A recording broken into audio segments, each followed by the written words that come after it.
Hello again. Here we are with another episode of fixing this truck. Sorry. So lots happened since my last video.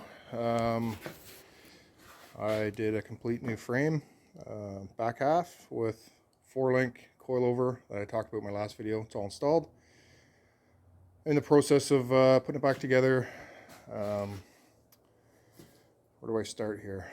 So what I started with was the original frame, long bed, chopped it down to a short bed, which I showed in earlier videos.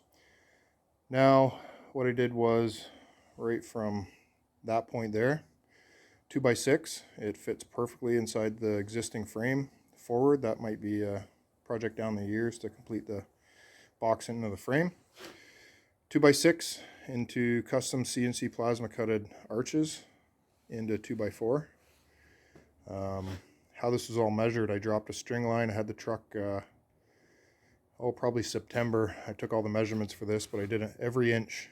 I do a straight line all the way down the existing frame, sitting at ride height, measured off the floor, made basically a pattern on the floor, and then transferred the measurements up at exactly 90 degrees. So I got an exact pattern of the shape of the frame, converted onto some 1/4 inch plywood, the same length, so it's to scale.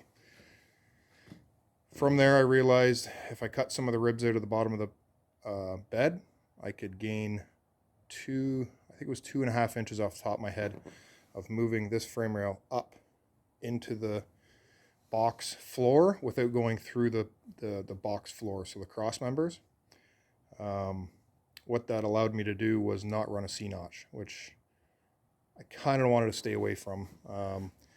I got about 4.5 inches of clearance between the frame rail and the axle, so that all worked out. A lot of these brackets are from Welder Series. A little hard to tell now that they're in paint, but partially painted anyways in the those brackets. A friend of mine with a race shop there, CNC plasma cut out all the brackets for the track bar, custom made track bar.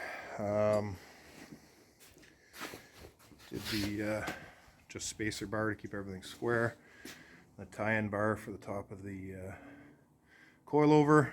Ran all my brake lines, gas tank mounts, obviously not painted yet, but I need to drop the tank to get underneath to paint it.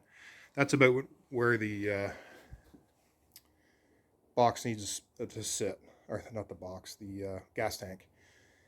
I need about 1 inch gap between the bar and the gas tank. It was a very close measurement. I didn't have the box at the shop when we were building it. I knew it was going to be really close. So we're 1 inch high. That's fine. I'm going to rub a piece of rubber in between there, 1 inch gap.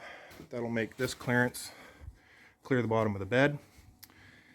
And then I have fabricated up new box mounts, which I'm just about to get the box with the cherry picker and put it back on to weld in the box mounts. And the box needs to come back off. Everything get finished welded.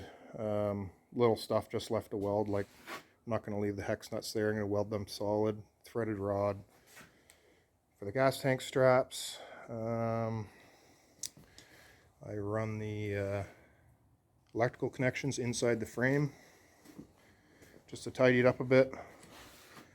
I got to finish boxing this in. Shorten this because this is original for the long, when it was a long bed, the wiring. I haven't shortened it up yet. And that's about it. So hopefully this motivates some of you to take on some projects of your own. I've really enjoyed this. I had a friend help me with this. His vision and whatnot helped me see this through. I really appreciate it. It's turning into quite the truck. Something I always wanted, and it's getting better and better every day. So yeah, I'll try to edit in some pictures from the fab work as it was going. I took lots of pictures. I still have to figure out a program to do that, but I'll try to do that in this video. All right, see you next time.